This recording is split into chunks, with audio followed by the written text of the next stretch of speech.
Today on Bachelor Party, we have Jay Bilas from ESPN. Turns out, watches The Bachelor every week with his wife and daughter. We talk about the show, reality TV in general, some real world talk, which I always love, and really much more. So let's do it. Let's batch.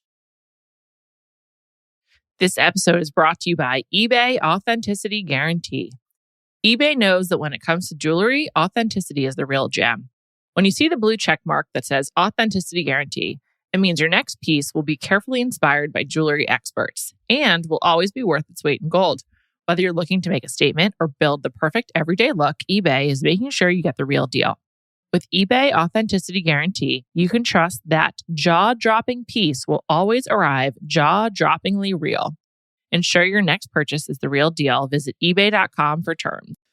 This episode is brought to you by Reese's Peanut Butter Cups. All right, it's official. I think I've discovered the ultimate coupling of all time. Like any good relationship, they really balance each other out. One is super sweet, and the other, well, they can be a little nutty sometimes. It is, of course, Reese's Peanut Butter Cups, the perfect combination of peanut butter and chocolate. So perfect, some would call it true love. Find Reese's now at a store near you.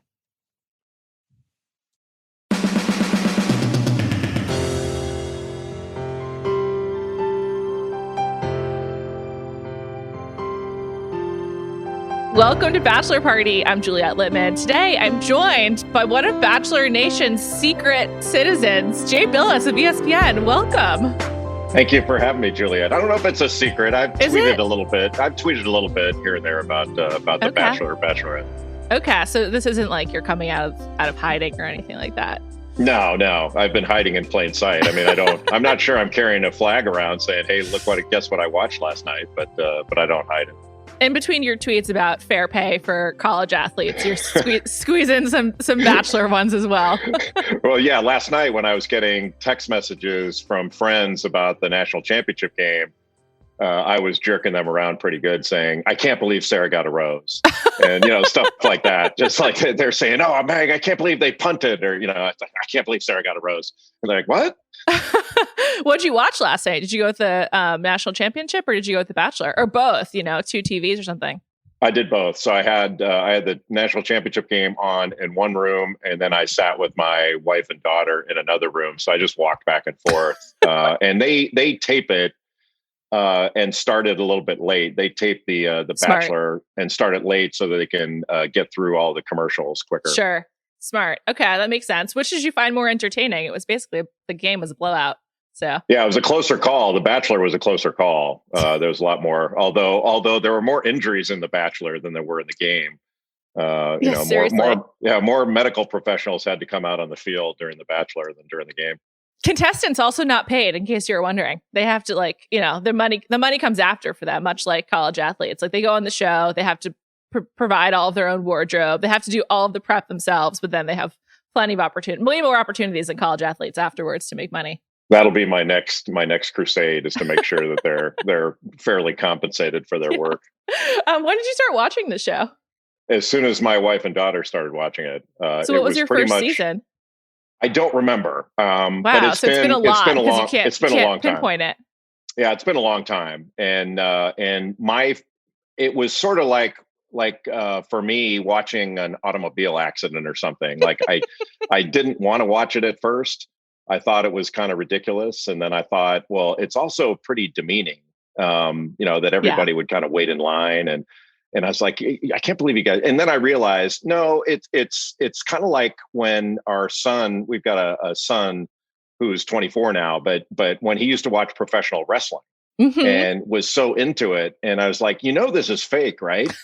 and then, you kind of realized, well, there's an element of fake to this too. And I'm not saying all of it's fake, sure. But like, in The Bachelor, when just for an example, like in the second episode, when so many women were saying, well, oh my God, I'm not going to get time with Matt and I could be gone without getting time with him. And you're like, well, what have you lost then? I mean, you got a free trip to a resort and looks nice.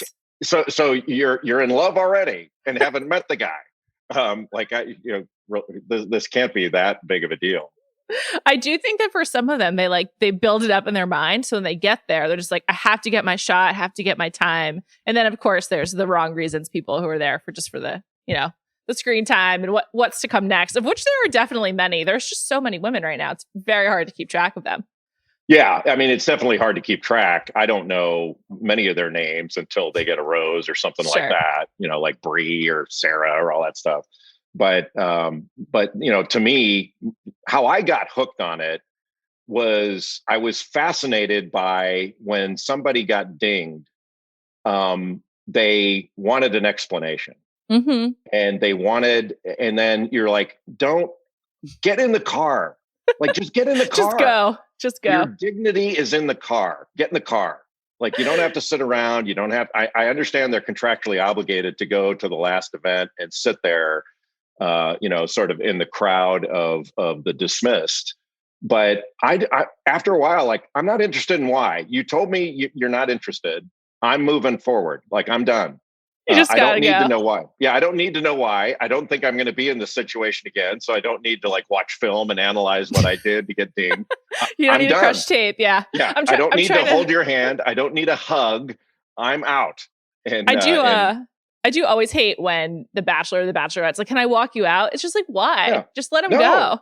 Yeah. You just dismissed me. You can't walk me out. I'm not interested. I know. I would say no. There was one finale, Sean Lowe, I don't know if you watched that season, where the woman he did not pick, her name was Lindsay. She's been lost to time. Who knows what she's doing? I think she's kids, married. Who cares? She took her shoes off right after she got dumped. Like, immediately, she took her shoes off and she walked off holding them because she was like so uncomfortable. And it's one of my favorite moments in Bachelor history because it's like it's super honest. She's like, well, fuck this. Like, he's not picking me. I'm not going to be uncomfortable in these horrible shoes. And it was one of the most relatable things. I don't know why everyone doesn't just pull the mask off basically at the end. You're just ready to go. Or when you know that this isn't what I'm interested in, you pull the plug. Like, nobody says you have to stand there and sort of be in line when, you know what, I'm not into this person. So I'm out. Yeah, I know. Half of it is whether I'm interested in you. It's not just you picking me. Of course. It's like, I'm picking you too. It's like in a job interview. Yeah. I'm interested in this job, but I'm looking at you too. So I have a few questions. Yeah. That's like with Cassie on Colton's season. She was just like, well, I'm not that into this, so I think I'm going to go. But then he wouldn't let her. A lot of problems with Colton. What do you think about Matt so far? He's a North Carolina guy, very proudly went to Wake. He's also from Charlotte. Like, how do you think he's measuring up to the other bachelors you've seen?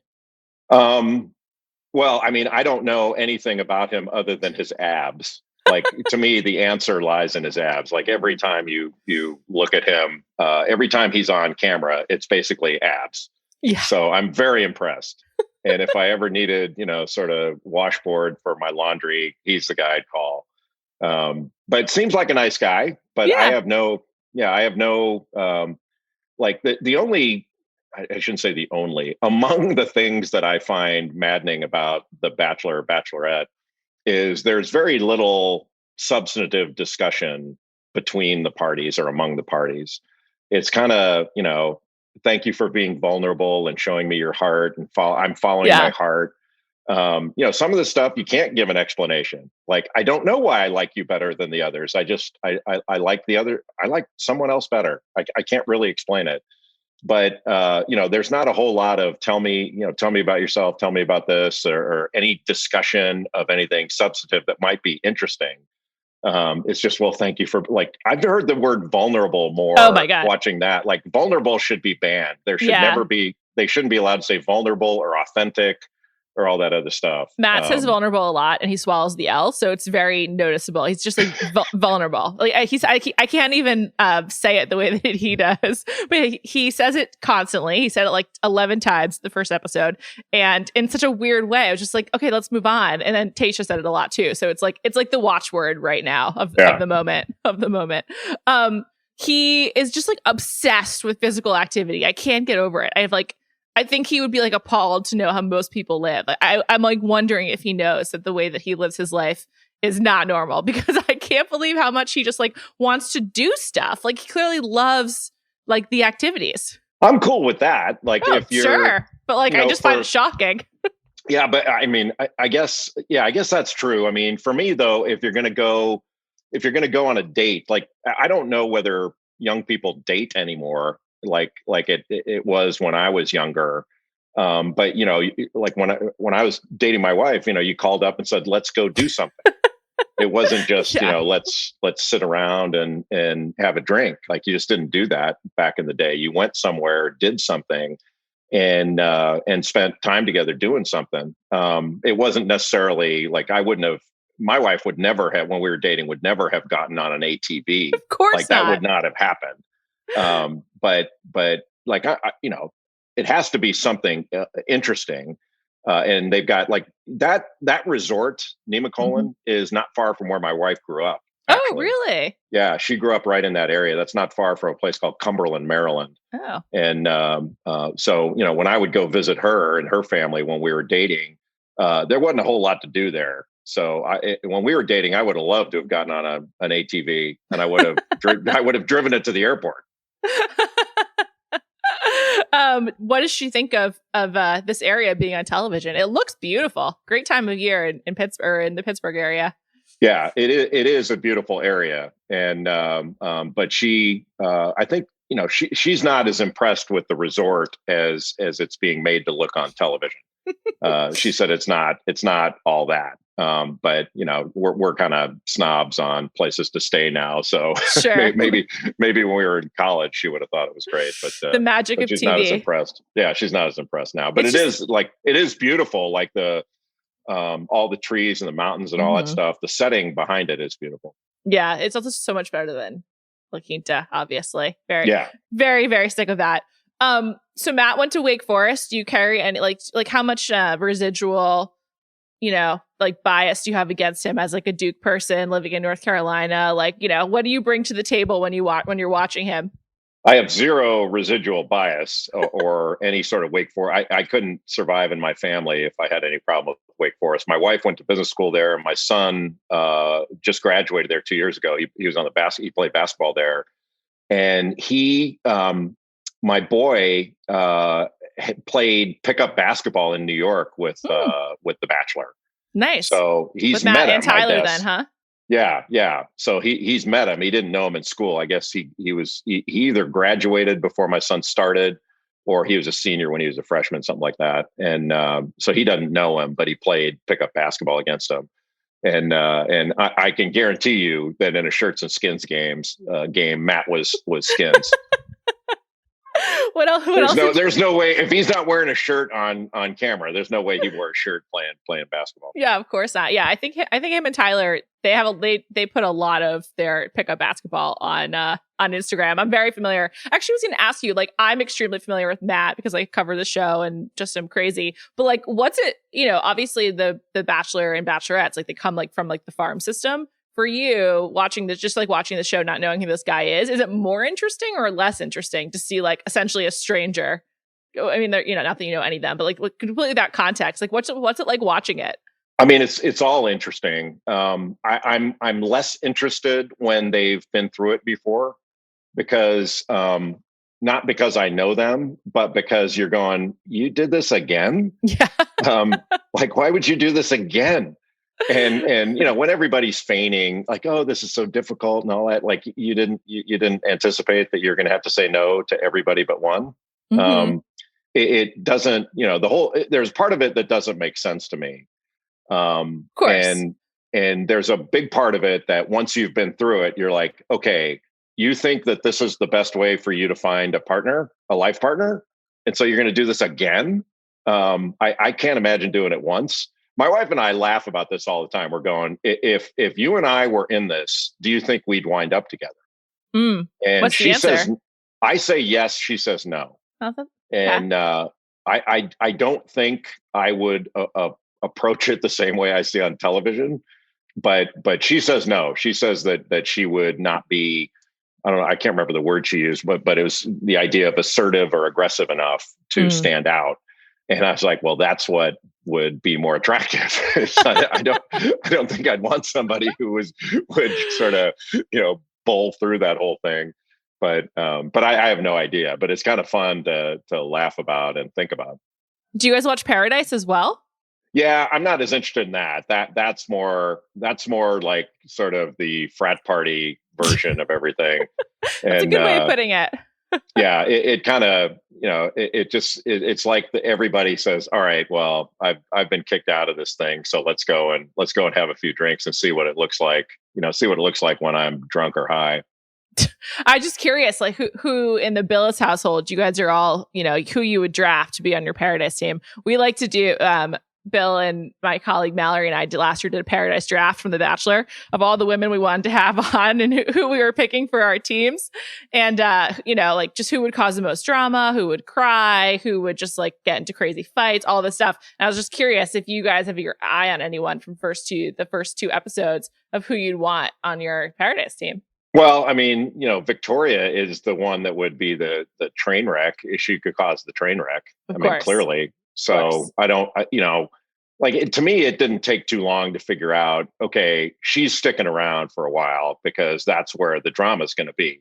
Yeah. And I can't think of any reason, honestly, why she would be around, but for sort of the television reason. Yeah. She's awful. I mean, who would want to spend time with her? What about that is attractive to any rational person? I know. And I don't, I can't imagine it. But if you're looking at it if you're the producer, you're going, okay, we need somebody that's got a Molotov cocktail that's going to throw it in the middle of the room at some point. So she has to stay around. And I'm fascinated by how that's communicated. Like how do they get to Matt to say, all right, you need to keep some trouble around. We can't have all, nice people. We've got to have somebody that's gonna, sort of do something, put something in the punch bowl that nobody wants. Yeah. So I think I have a little insight into this, but it's a good point. So I think what happens is the lead does regular rankings of who are your favorites, who are the top 5 they're interested in, and he has to rank them. Colton talked about this and then got in a lot of trouble for revealing it. But basically, you have the leads do a regular check-in with their producers to be like, this is who I'm really into. Number 1 is Bree, number 2 is Abigail. They give the list. And so I think then there's sort of at the inner circle of you're actually interested in these women, and the other ones, the producers probably convey well, let's keep this person because they're dramatic or whatever. But I'm glad you raised this because Matt posted a video on his Instagram during the episode last night where he is hanging out in a stew room, basically before the group date with the two producers assigned to him. And they're just sitting there listening to music. He's dancing. He just seems incredibly active at all times. I can't get over it. And I was just thinking he's never alone. And I think that for the entire experience, he's he's assigned to be with 2 or 3 producers who are just asking him how he's feeling and probably asking a lot of leading questions. And basically you get new best friends that you didn't choose, and they coerce you or coach you into making certain decisions at a certain point. I think, I mean, not to say that every lead is easily coerced, but I do think that's a lot of it. He's not alone. So ever. And I was thinking about how crazy that must be. You go 2 months being around people you never knew before, and now you're with them all the time. So I think that's kind of how they just don't let you be alone, essentially, I think. Yeah. And look, everybody involved in this is young, but to me, if you're thinking about it, you're certainly going to want to do what your producers feel is the best thing, and you're going to want to take that into consideration. But once you're selected and once you're on the show, once you're the Bachelor or the Bachelorette, you're in charge. Yeah. They can't just dismiss you without it costing them a ton of money and a ton of explanation. Once you're in charge. Doesn't mean you can do anything you want, but you're in charge.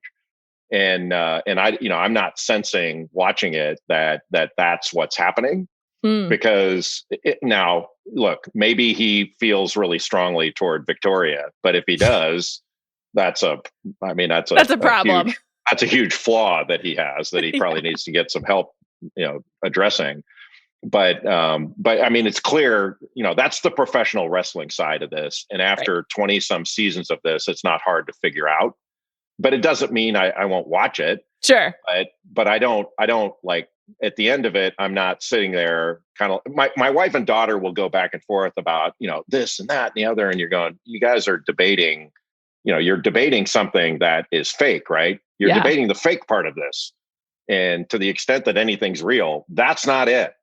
And so I'm kind of the curmudgeon watching it that, I enjoy it, but like I'm the one that says, no, you're in the wrong lane, get over in the other lane.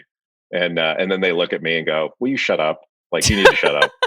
You're too much of a realist when you watch it, basically. Sometimes, but you're like, but then if I happen to go in the other room, I'll get a text from my wife saying, are you not going to come back and watch this with us? It's like a family thing, like I left a holiday dinner or something to go watch a football game, like, look, it's The Bachelor. I can take a couple minutes off to find out whether Devontae Smith's finger is going to be okay. It is funny actually that the Bachelor's on the same night. I mean, this happens a lot actually. Every year it does, but there's such a huge college football Bachelor crossover. There's been a lot of football players on, obviously, including Matt, Jordan Rogers, of course. But there's just like a weird affinity between college football and The Bachelor. I don't completely know how to explain it, but like, they also had like Clay and Colton and Tyler, just like recently off the top of my head, but like there's so many other ones. And it's funny that they seem to like go together. I don't really know how to explain it, except that like it's a similar like crossover audience. I don't know. It's sort of like tailgating and The Bachelor go together even more than the actual sport and The Bachelor itself. But the other thing is I feel like there's just a real lane now for ESPN to put more people on the show because without Fred Willard, rest in peace, of course, there's like an opening for the commentators for these fake sports events to be people from ESPN. And I don't know why they don't get like, just for starters, Jordan Rogers in there. Like, I don't understand. I guess like he wants to be more serious and just do the SEC network thing. But like, I'm shocked that he hasn't been brought in to be on part of this capture the flag date or whatever.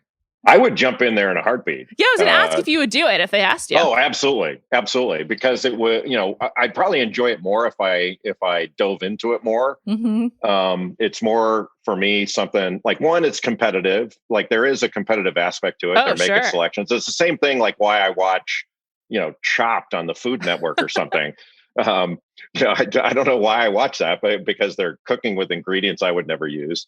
And I would never do, something like this, but I would dive into that in a heartbeat. And, my wife and I have actually had, and my family totally, we've actually had, sort of brushes with the Bachelor, Bachelorette.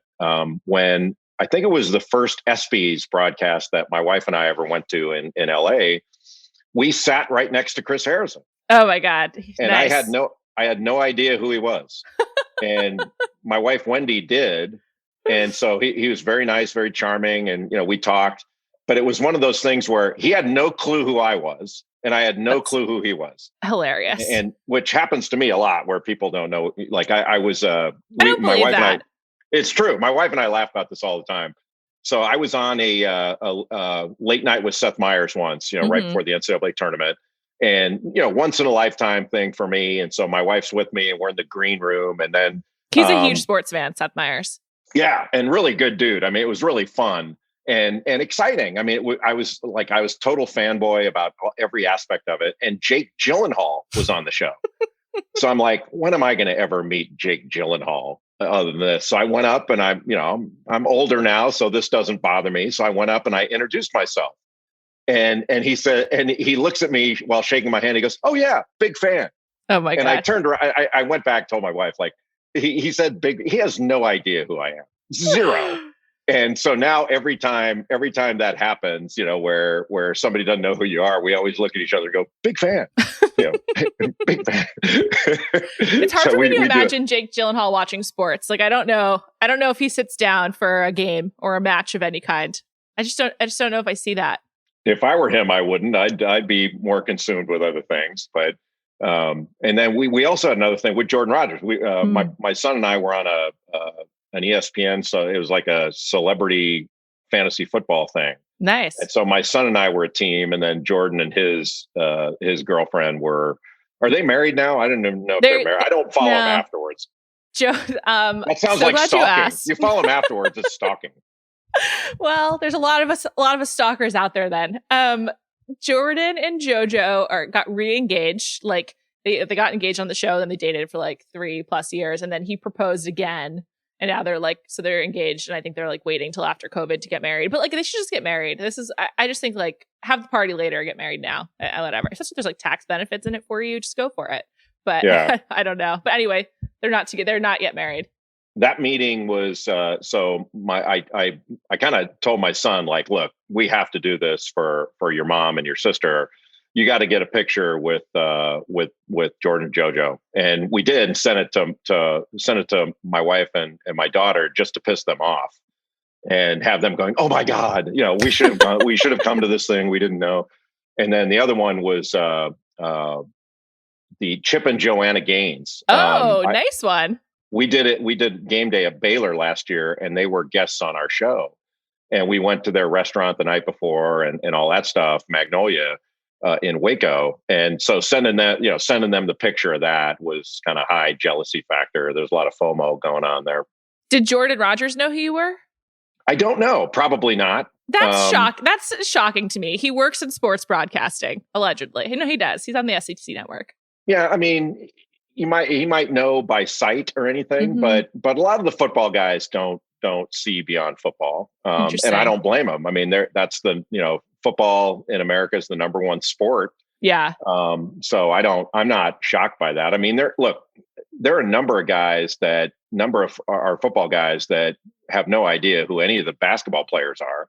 Right. And that's fine. I know it's basketball is the second most popular sport in the world. That doesn't mean that it's going to capture the attention of helmet wearers in this country. Those are two different things. But don't you think, like, for Jordan Rogers, this is like his field? Like, shouldn't he just know, like, other people who are on television who talk about sports? I just think that's super, super strange. No, he might have known. I just don't know. I mean, we met. He played it cool either way. Yeah, maybe he played it cool, or maybe he's just a big fan. What about Chip and Joanna? Did they?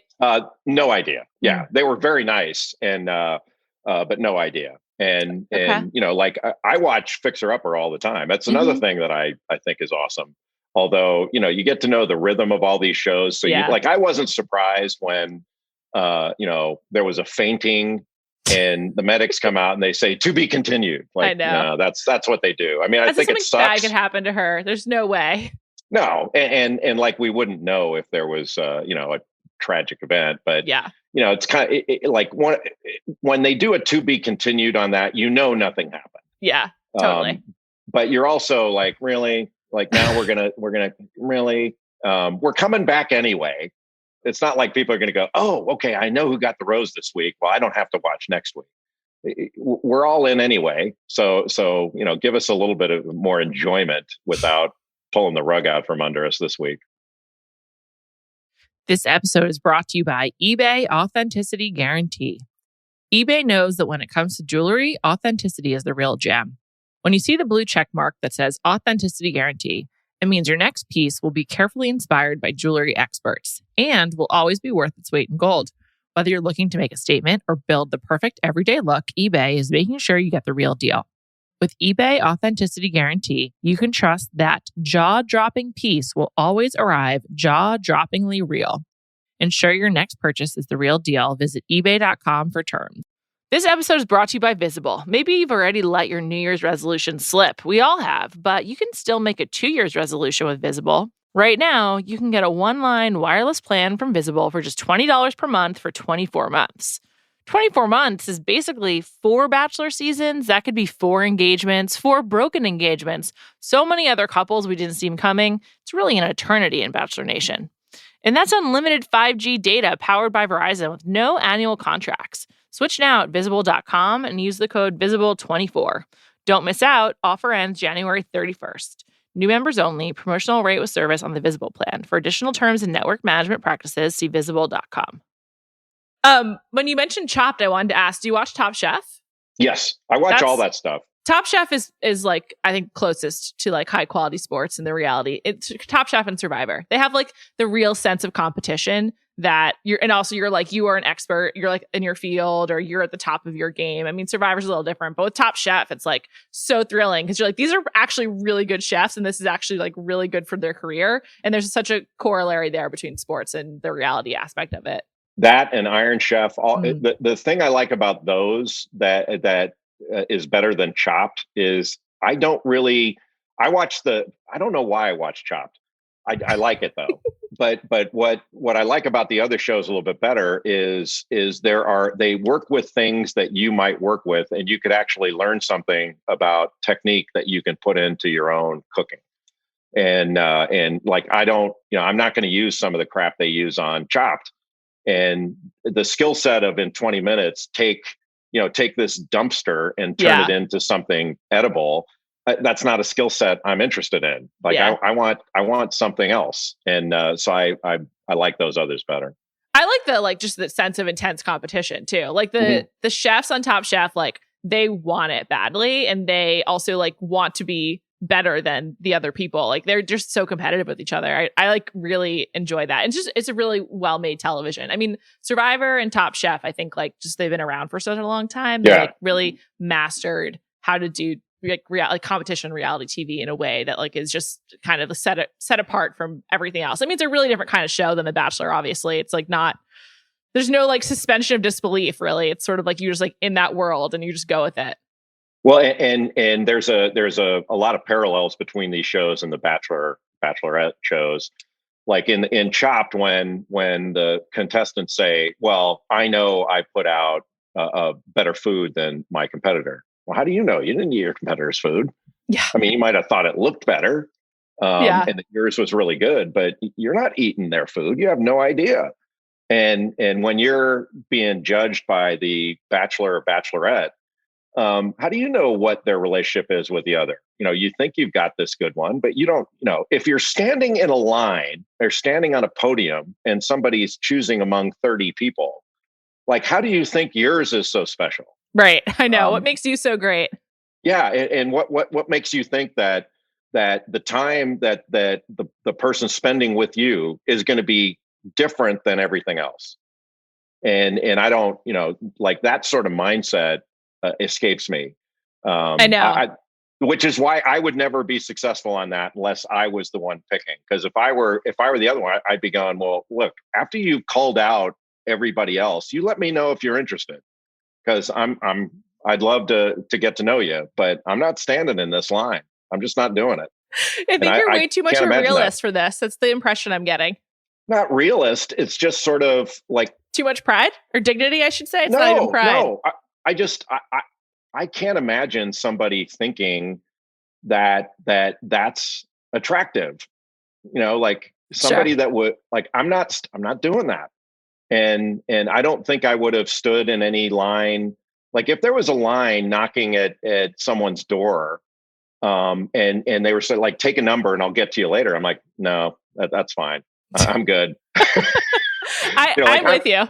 I have a strong no line policy for a restaurant, for a bar, for The Bachelor. I just like, no lines for me, but I completely agree. But it's just like a really weird phenomenon. Like if you had to explain to someone who had like left Earth and just returned after like 20 years and they were like the most popular television show on Monday nights, or one of them is The Bachelor, and you had to like explain it, they would be so floored and confused.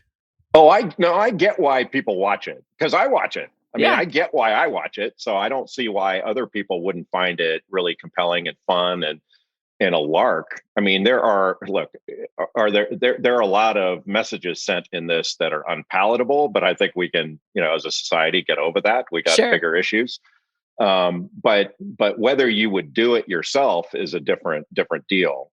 And something as important as making a commitment to another person, that's certainly not the vehicle that I would recommend to anyone. No, but like, I don't know, honestly, Juliet, I don't know what I would do now. If I were younger now, how I would go through like social media and would I be on these dating sites and stuff like that? Like, how would I handle that kind of thing? I don't know the answer to that.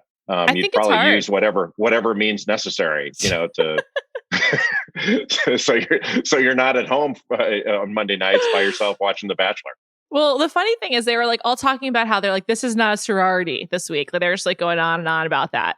And it's funny because it actually kind of is. Like, even if they do not end up with Matt, they're now part of this world. And it's like joining a club. It's like it's like a network of people who shared the similar impulse to like find love on television. And like, as foreign as that might be to you or me, it's like they've now found their way into like the group of people who thought that was a good idea. And like, I think that like to go on a show like this, you have to have like a exhibitionist streak in you, or like just like love the attention, obviously. And I think finding that in someone else is like, it's like probably like a fast way to be like, this is a similar minded pool of people. And so like, even if you don't win, you've like advanced your like goal of finding someone by being in the same pool. And I interviewed Ivan from Tasha's season a couple of weeks ago, and he was like, well, I'm going to watch The Bachelor because I need to see like the women who are going to like be, you know, in the mix for all the guys from my season. And I was like, is that how it goes? Like, you just have to date someone from Matt's season? And like, it hadn't really occurred to me until he said it. And I was like, okay, I guess that makes sense. Ivan, really smart guy. So I don't know. Yeah. And what's stopping everybody from calling somebody they see that got dinged? They're available. But like your point about, like, you definitely have to be an exhibitionist for this. Yeah. But, you know, like, this is anything you do or say, you got a pretty good indication it's going to be on camera and it's going to be broadcast to the world.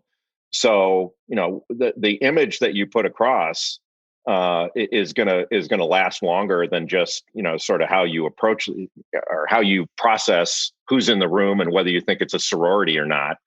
You know, there are larger issues. But the other part of it is, like, last night, I don't remember exactly the name of the woman, but, you know, she's telling a story. She's telling her family's story and saying, well, I'm a very private person. Like, no, you're not. I know. Anybody who's on The Bachelor or Bachelorette does not get to say, I'm a very private person. I know. It's like, you know what you signed up for. Private people are not on that show. Yeah, that you know, and I have a lot of walls up. No, you don't. Yeah. No, you don't. I know. The other thing I always think about is like, not only is it like weird to choose to find love this way, but then it's like, how do you go back to regular life? Like, that always like really interests me with these contestants, is like, how long are you like moving through the world as someone who is on television? You know, a lot of them are like, don't really make a big impact, but I do think that's weird too. It's like, how do you go back to life after that? Like, I do think it's like, has to be life-changing in some way, because you not only have you had this like unique experience, but it's just like it's almost like some kind of reputation that then follows you of having gone on The Bachelor. Well, don't you think that that's the goal? That's one of the goals. Yes. Is to have your life change in that way. And so the ones maybe who didn't think through the idea of, like, say Victoria, to in the light most favorable to Victoria, that she is doing this to be the villain and to assume that role for whatever reason. If you didn't think how that was going to follow you afterwards, that's a pretty big mistake. And so, but there might be others who, you know, maybe lose their minds for a moment and make a bad decision or say something they'll regret that's going to follow them around. But that's kind of part of the deal with this thing. And, you know, I don't know, like, I enjoy the hell out of watching it, but I'm not fooled into thinking that those that go on it's almost like being like, now, if you're in Congress and you get beat in your race and you have to go back to regular life. Yeah. You know, like, of course it's going to be a change, but you kind of knew that. You should have known that going in. That is the nicest thing anyone has compared a Bachelor contestant to in a long time, saying that they could be like a member of Congress. I mean, that might be a slap in the face of the Bachelor and Bachelorette candidates, the way people in Congress behave. And the president, who is also on reality TV. So, and what they're willing to say, yeah, the things that they're willing to say, you know, in that drama. Yeah, I might be expecting too much from Congress people. Actually, I revised my statement. I think there's many people who've been on the show recently who I might trust more than some of the people actually in Congress right now. So I retract. I was thinking of a different time in this country, but yeah, I mean, that's a good point. It's like you step into like this limelight, and especially people in the House. I mean, like, it could just be 2 years and you're done, right? So Yeah, and then like, how do you go back to real life, or did you go in that thinking, win or lose, it's going to change my life and put it on a different trajectory, and that's going to be a good thing. Like, nobody right now, I believe, in whether it's The Bachelor, all these different things, have any excuse as to, well, I didn't know. Like, you're a lot younger than me, but the MTV used to have a show called The Real World. Oh my God, please don't insult me. I've seen every season. I Okay, I can name every cast member from every season. So season one, yes. The very first one, now they had an excuse. They could say, well, I didn't know how this is going to affect my life. And there was I'm forgetting all the names, but there was a young woman, dark hair. Julie. Yes. My wife and I and friends of ours wound up, we had dinner years later, a few years later from the end of Real World first season. And she was our server. Oh my God. Interesting. And I recognized her. And where was this? It was in Florida. It was in sort of the panhandle of area of Florida, not far from Pensacola. I don't remember all the names of those beaches there, but went with some friends of ours that had a winter home there, and we're having dinner at this nice restaurant, and she's our server. So I recognized her, but didn't want to say anything. And then after a while, her banter back and forth with us, I mentioned it, and she wasn't happy about having been recognized. And when, I didn't want to insult anybody or make them feel uncomfortable, but when, when I got that reaction, one of the first things I said is like, well, like, how do you go on television like that? Yeah. And then not expect to be recognized or think that that's a problem. You kind of signed up for that. Yeah. But it was the first time. Now, the ones who came later, and that dude Puck and all that other stuff that happened there, like Puck was like the first one I can remember where you're going, okay, this has crossed into a different realm now where we're being played now. Yeah. This is no longer reality TV, and it's scripted TV that they're jerking us around. And I was okay with it. I watched it still. But wouldn't you say that was kind of the first of this type of thing, that the real world kind of started all this? Yeah, absolutely. Okay. Yeah, for sure. It was, it absolutely was. I mean, it was brand new. And I mean, Julie famously had that fight with Kevin Powell. It's actually funny because Kevin Powell obviously went to be in Congress. And then Rachel, who was on Puck season, San Francisco, married Sean from Real World Boston, which was season 6, and he just recently left Congress for a family reason. So I was very much off base with my comment before, but just it's funny. I mean, the Real World started this 100%, and Puck and Rachel's relationship, I don't know if you remember, but she was like kind of exposed to like the world through Puck, or at least that's how it was presented to us.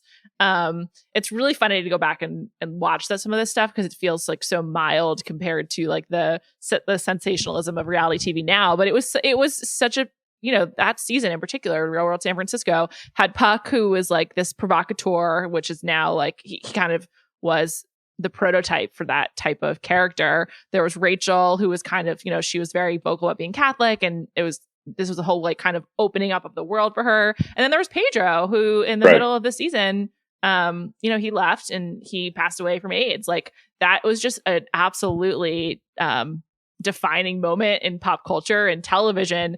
And it does feel like such a weird antecedent to where we are now, but they're obviously directly connected. And I think like it's funny to think about like how we look back on like Matt, the first Black Bachelor, and the Real World San Francisco, I think was 1995. So almost 30 years ago? Jesus. Yeah.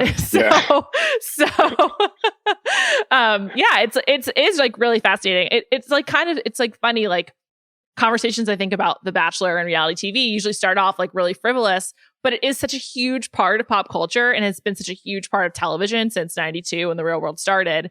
And it is like, it's the dominant television, especially right now, because they figured out how to keep filming in COVID, and there's not a lot of other scripted stuff happening at the same pace. Yeah, and look, not to get too heavy about this because it is a light Like the reason I like it is because it's frivolous, Yeah. but these are real people involved in this. And it is sending a not so subtle message to both men and women, Oh yeah. about, and especially to women about, sort of what, I mean, there's an aspect of this where you're going, this is a demeaning process. Yeah. And we're putting people in positions for money to demean themselves. And is that sort of a where we want to be? And look, I get it. They're adults. Everybody's making their own decisions and all that stuff. But it's an odd feeling, when you're sitting there. I can't tell you that when I was sitting there and my daughter was in high school, that I didn't think, I'm not comfortable with all of this. Yeah. But you're kind of going, all right, it's one little slice of her time versus all the other things that we hope are more positive. And but like to believe that doesn't have an effect on the way women or men view themselves, or the way men view women, or vice versa, it doesn't have any effect at all, I think would be painfully naive. Yeah, I agree with you. It's also one of the reasons why Tayshia, and then followed by Matt, like having two leads of color in a row, is like also a very big deal. Even if it's like it's The Bachelor and The Bachelorette, but people watch this show and it does make a big difference. I have to say, like, the casting of the last 2 seasons has been so much better. It's like actually interesting people that makes me ask even more, like, why did you go on the show? Like, it doesn't seem like you need it. And but it's cool. I mean, it's like exciting. I do think that like this is a turning point in the franchise, and in an interesting way, with having this previous Bachelorette season having 2 interracial couples, and having Matt as the first Black Bachelor. Like it is like meaningful. And I think like in some ways you'll look back on it, or we'll look back on it similar to like the early Real World seasons, where you can like pick inflection points. Like it's funny. I think it kind of like commonly held that the Real World Las Vegas season 12 was kind of like the turning point of the franchise, of when it became like just crazy. And by the way, if you have never talked to Bill about the Real World, you should, because he is a Real World fan like I am. And 12 was like, Las Vegas was like, okay, this is a different show now. It's a little bit more like as we know reality TV. Yeah. I will talk to him about it, because I didn't know that. Oh yeah. I there's another part of this that always kind of made me laugh. And I should talk to my wife and daughter about this part of it, but how they would feel about, if you're down to the last, 6 or 8, and the person that you you feel like you're in love with is telling you they're in love with you too, and yet they're grabbing on the other contestants. Yeah. And like, you're going to see that at some point. Yeah. Yeah. Like that's not being done privately. And like all this fantasy suite stuff and all that. How would you feel about that after the fact? Would that affect the way you viewed, sort of your partner? Yeah. I mean, but how would it affect you? Me personally? Oh my, I'm just like, well, I would never go on the show, but I will say a lot of the leads, I think, like prepare the person they've chosen by telling them like everything that happens, so there's no surprises. And that a lot of the couples like really struggle while the show is airing, because whoever ends up winning has to watch like all of these things, and they have like no awareness while it's going on. Like all of these guys from Tayshia's season were like, I had no idea her connection with Zach was so strong. Like they're like, we had just no clue. So I think it's really hard and like damaging. So, yeah, I mean, I wouldn't want to have to explain. Like, I don't know. We're so old, nobody cares it now. But not you and me, but my wife and I, that when my wife and I, we dated for a long time, and then I was overseas playing pro basketball, and we kind of decided, all right, let's not try the long distance thing, because that's gonna be a problem. So we know how to find each other, and let's just go. And then we're going to get back together. I know it. When we did, but our deal was like, there's no reason. Like, I don't want to know. I'm not interested. Mm-hmm. And she never asked me about anything. Of course, I was, just studying scripture and keeping a low profile as a professional basketball player in Europe. I was a cloistered monk during that period. And I'm sure she was too, that she went into the convent every night. But that, if there were video of Yeah, of her enjoy, course. I don't think I'd want to see that. I don't think No, I'd be interested in of that. course not. It I might would never affect want to things. know. Yeah. It's crazy. It's crazy you have to relive it. Even reliving like some of your own relationship. You're just like, oh God, I wish I didn't have to see that on camera. I mean, I think it's just like, I mean, I'm sure that Brie will look back on her date with Matt and just be like, she clearly didn't want to be doing the ATV thing, like so clearly. And then I just think that she'll look back on that and be like, it was obvious that I was not into this. And that probably would make her cringe. Well, maybe not. She seemed like a very level-headed, nice person. So I don't know. But yeah, it's like this whole thing is like crazy and masochistic. I mean, it's like a weird thing to choose for yourself if you really want to work out. But a lot of the couples, they I guess they figure it out. The bachelorettes tend to make it work better with the guys. The other than the bachelors with the women. Other thing that the leads say is that they try to, like, once they decide who they want, they try to like protect that relationship and like either lie to the producers or like just like not take some of the dates seriously. So it's funny. Like Nick Viall, who is the Bachelor, has talked a fair amount about this, I think, as well, about like how he tried to like protect his relationship with Vanessa. I don't know. I'm clearly revealing to you how much I know about the Bachelor and the inner workings of it, which is like only a mildly embarrassing. But yeah, they like. I think that this is like a big issue for these couples, having to relive the failed relationships on TV. And these people are like, the people that go on the show, they're not idiots. They've seen it. They know how it works. So, you have to string it along a certain amount of time, and you have to have a certain amount of drama, or nobody's going to care. Right. Like the last one with Hannah and the guy. She ultimately, was it Dale? Yeah. Was that the one? Clarendale. Yeah. Clarendale. I'm sorry. So Clarendale. It's over like that. That was a problem. Yeah. And they were able to pull it out of the abyss. But if you, the whole point of that is you got to string it out to the end. The drama is a big part of this. And at least if you don't have a Victoria creating drama, then you have to have some drama in who's going to get picked. I hate Victoria. Ugh.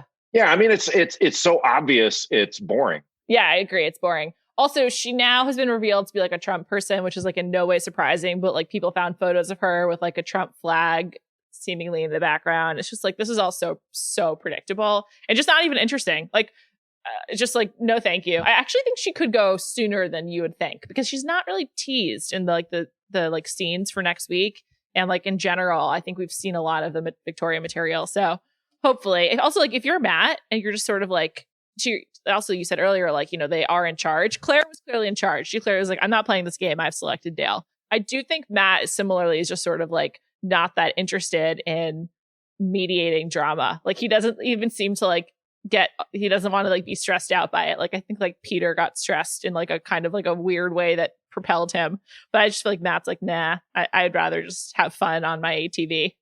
Well, what was the name of the woman that got in the fight with Victoria? We didn't see Marilyn. the fight. Yeah, okay, must have been off camera, because otherwise we would have seen it. So if I'm her and he's bringing it up, I think I would have said, you need to work that out with her. I'm not entertaining this.